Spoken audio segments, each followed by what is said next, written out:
നമസ്തേ. ഓം ശ്രീ മാത്രേ നമ. ശ്രീദേവി അസ്ട്രോളജിക്കൽ ചാനലിലേക്ക് ഏവർക്കും സ്വാഗതം. 2021 ജനുവരി 1 മുതൽ ഡിസംബർ 31 വരെയുള്ള ഒരു വർഷക്കാലം കുംഭം രാശിക്കാർക്ക് എന്തെല്ലാം ഗുണഫലങ്ങളാണ് ഉണ്ടാവുന്നത്, എന്തെങ്കിലും പ്രത്യേക പ്രാർത്ഥനകൾ ആവശ്യമുണ്ടോ, ഉണ്ടെങ്കിൽ എന്തൊക്കെയാണ് എന്നുള്ളതിനെ കുറിച്ച് വിശദമായി നമുക്കിവിടെ സംസാരിക്കാം. വിശദമായി ഇവിടെ നമുക്ക് പരിശോധിക്കാം. അപ്പോൾ നമുക്കറിയാം, ഇത് കുംഭം രാശി എന്ന് പറയുമ്പോൾ അവിട്ടത്തിന്റെ അവസാന 2 പാദവും ചതയവും പൂരിട്ടാതിയുടെ ആദ്യ 3 പാദവും ചേരുന്ന രണ്ടേകൽ നക്ഷത്രക്കാരെ സംബന്ധിച്ചിടത്തോളം ഒരുപാട് ജന്മശനിയുടെ കഷ്ടതകളൊക്കെ അനുഭവിച്ച് ഒരുപാട് പ്രതിസന്ധികൾ അനുഭവിച്ചുകൊണ്ടിരിക്കുന്ന ഇവർക്ക് ഇവരുടെ 2ാം ഭാവത്തിൽ രാഹു നിൽക്കുന്നു. അതുപോലെ തന്നെ ജന്മശനിയുടെ കഷ്ടങ്ങൾ അനുഭവിക്കുന്നു. പക്ഷെ ആശ്വാസം എന്താണെന്ന് വെച്ചാൽ വ്യാഴം 4ാമിടത്തുണ്ടായിരുന്നു എന്നുള്ളതാണ്. അത് ഇവരെ സംബന്ധിച്ചിടത്തോളം വലിയ, കുടുംബത്തിൽ എല്ലാ കഷ്ടതകളും അനുഭവിച്ച് വീട്ടിലെത്തുമ്പോൾ സമാധാനവും ഐശ്വര്യവും ഒക്കെ നിലനിന്നിരുന്നു. അതൊക്കെ നിലനിർത്തി കൊണ്ടുപോകാൻ സാധിച്ചു എന്നുള്ളത് ഏറ്റവും വലിയ ആശ്വാസം തന്നെയാണ്. ഇനി നമുക്ക് ഇതിന്റെ രാശിചക്രം നോക്കുമ്പോൾ 29/3/2025 വരെ യുവാക്കൾക്ക്, യുവതിയുവാക്കൾക്ക് അവർക്ക് അവരുടെ 7ര ശനിയുടെ മധ്യഭാഗം കഴിഞ്ഞു പോകുന്നു. അതൊരു വലിയ ആശ്വാസം തന്നെയാണ്. ജന്മശനി കാലത്ത് വളരെയേറെ കഷ്ടതകൾ അനുഭവിക്കേണ്ടി വരും. അതും മാത്രമല്ല, ശനിയുടെ സ്വക്ഷേത്രത്തിൽ നിൽക്കുമ്പോൾ കാഠിന്യത്തിന്റെ അളവ് അല്പം കൂടുതലായിരുന്നു. ആ എല്ലാ പ്രതിസന്ധികളെയും അതിജീവിക്കാൻ 2.5 വർഷക്കാലമായിട്ട് ഈ കുംഭൻ രാശിയിലെ യുവാക്കൾക്ക്, അതായത് മധ്യവയസ്സുകാർക്ക് സാധിച്ചു എന്നുള്ളത് വലിയ ആശ്വാസം തന്നെയാണ്. ഇനിയിപ്പോൾ 7ര ശനിയുടെ അവസാന പാദമായ 2ാം പാദത്തിലേക്കാണ് ശനിയുടെ മാറ്റം. പക്ഷേ അത് വ്യാഴക്ഷേത്രത്തിലേക്കാണ് ശനി മാറുന്നത് എന്നുള്ളതൊരു ആശ്വാസം തന്നെയാണ്. മീനൻ രാശി വ്യാഴക്ഷേത്രമാണ്. വ്യാഴൻ ക്ഷേത്രത്തിലേക്കുള്ള ശനിയുടെ മാറ്റം കുംഭൻ രാശിയിലെ പോലെ അത്ര കാഠിന്യമുള്ളതായിരിക്കില്ല. അപ്പൊ ധനസ്ഥാനത്ത് ശനി വരുന്നു എന്നുള്ളത് ഒരു ചെറിയ പ്രശ്നമാണെങ്കിൽ പോലും, പക്ഷെ 5ാം ഭാവത്തിലേക്ക് വ്യാഴം വരുന്നു എന്നുള്ളതൊരു വലിയ ആശ്വാസമാണ്.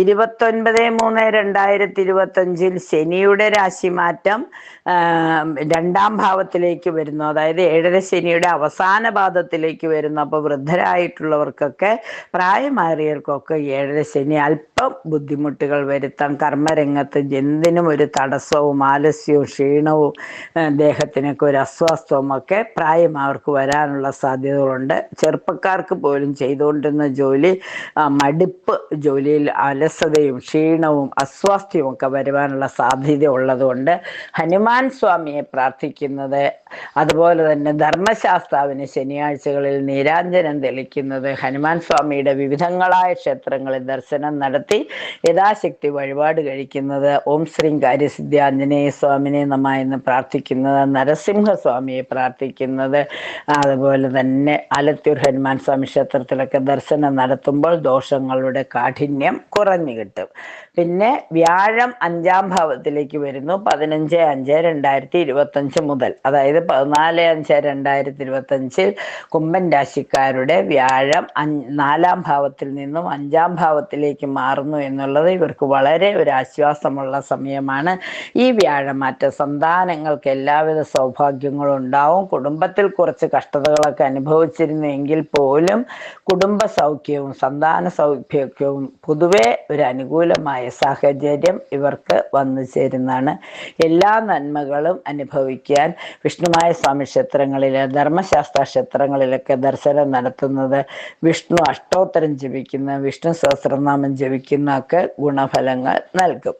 പിന്നെ ഉള്ളത് വ്യാഴത്തിന്റെ മാറ്റം എന്ന് പറയുന്നത് 14/5/2025 രാത്രിയിലാണ്. 15/5/2025 മുതൽ പ്രാബല്യത്തിൽ വരും. ആ വ്യാഴമാറ്റം ഒരുപാട് നന്മകൾ ഇവർക്ക് അനുഭവയോഗ്യം ആവും.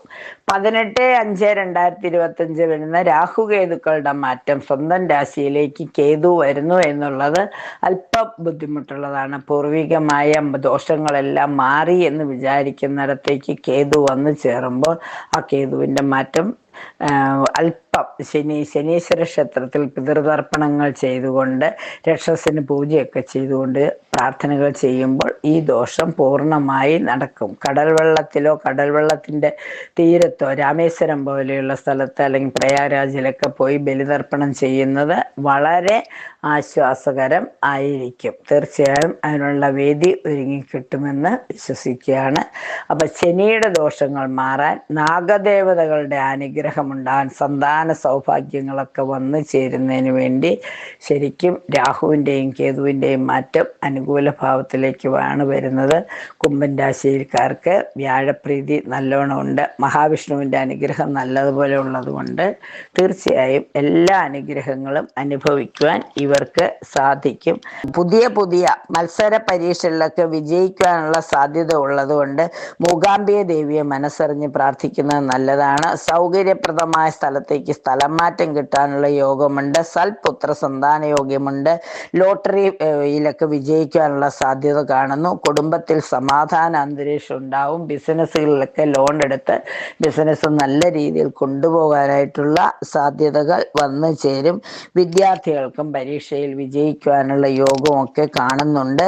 മത്സര പരീക്ഷകളിൽ മത്സരിക്കുന്നവർക്ക് വിജയം പോലെ തന്നെ വിദേശ ജോലി ആഗ്രഹിക്കുന്നവർക്ക്, കലാകായിക രംഗത്തുള്ളവർക്ക്, സാമൂഹ്യക്ഷേമ വകുപ്പിലൊക്കെ പ്രവർത്തിക്കുന്നവർക്ക് അംഗീകാരവും പ്രോത്സാഹനവും ഒക്കെ ലഭിക്കുവാനുള്ള ഇടയുണ്ട്.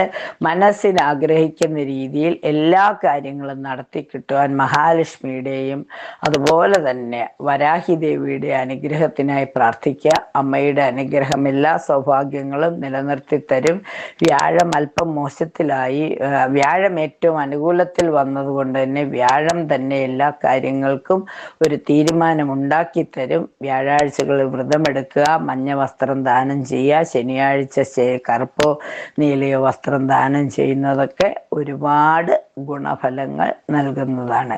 മനസ്സിന് ആഗ്രഹിക്കുന്ന രീതിയിൽ സ്വസ്ഥവും സമാധാനപരമായ ഒരു കുടുംബജീവിതം നയിക്കുവാൻ ഏത് വിട്ടുവീഴ്ചയ്ക്കും തയ്യാറാവുന്നവരുടെ കുടുംബ ഐക്യം നിലനിർന്നു കിട്ടും.